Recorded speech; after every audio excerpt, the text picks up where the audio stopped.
how to spend $31 million a year in salary, and you can't figure out how to make up a $567 a month shortfall. This is a budget problem you cannot solve. You're an expert on financial statements and you run a $2.6 trillion bank. I know you're good at numbers, and you've shared lots of opinions recently about how the U.S. should budget its resources, how families should budget their resources. And so I'd like to ask for your help on a problem. I went to Monster.com and I found a job in my hometown of Irvine at JP Morgan Chase. It pays $16.50 an hour. And so I wondered if I could, if you'd indulge me, when you do the math on this and you do the $16.50 out at 40 hours a week for 52 weeks a year, it comes out to an income of $35,070. Now this bank teller, her name is Patricia. She has one child who's 6 years old. She claims the one dependent after tax.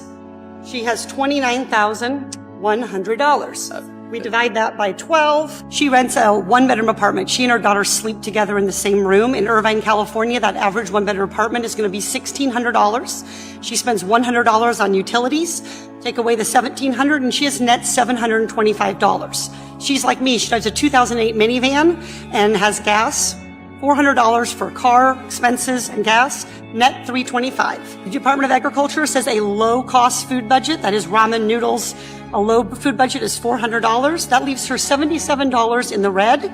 She has a Cricket cell phone, the cheapest cell phone she can get for $40. She's in the red $117 a month. She has after-school childcare because the bank is open during normal business hours. That's $450 a month. That takes her down to negative $567 per month. My question for you, Mr. Dimon, is how should she manage this budget shortfall while she's working full-time at your bank?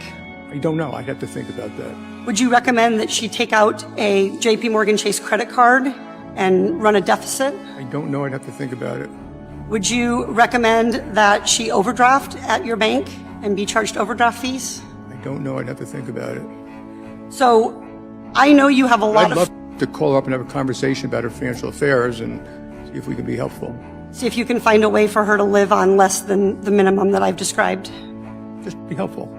Well, I appreciate your desire to be helpful, but what I'd like you to do is provide a way for families to make ends meet so that little kids who are 6 years old living in a one-bedroom apartment with their mother aren't going hungry at night because they're $567 short from feeding themselves, clothing them. We allowed no money for clothing. We allowed no money for school lunches. We allowed no money for field trips, no money for medical, no money for prescription drugs, nothing.